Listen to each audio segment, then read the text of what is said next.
Хора, пострия се, можете да ме видите. Добре, сега е време малко да понахейта Кралски. Така, Кралски първо на първо мога да кажа. Без глупости, че да казвам някакви тъпоти, примерно бла-бла-бла. Първо направо, че е грозен, никой не го харесва. Че не е Сигма, пък ние сме Сигма, а пък той не е. Плюс това няма фенове. Плюс това хейти много и го мраза. За нищо не става Кралски. Само знае да хейти. Това му е единствения бизнес. И му се отабонирайте, защото той така изкарва пари.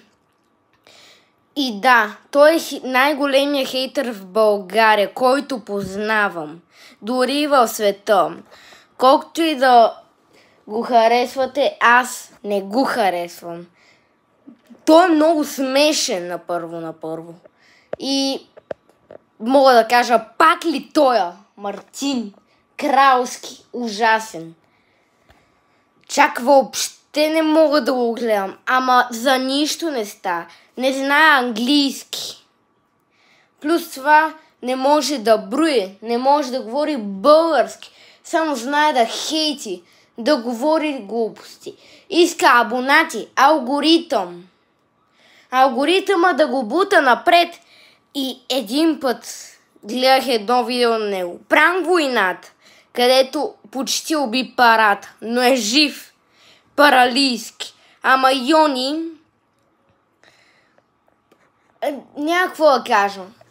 И с него случили някакви гадни неща. Парата и за него се отнася, както Кралски. Йони е единствения нормален човек. Така, Парата насоли Йони, че е много така. И за това се започвам хейтът в другото видео. След като свърша моя филм, започвам хейтът между Кралски, Гроздан. Война срещу тях. 2 в 1. И ми пожелайте късмет аз да ги бия. Аз да бия битката. И другите да останат назад. И да изгубят. Защото съм се подготвил с най-голямата идея. Но те са трагедия.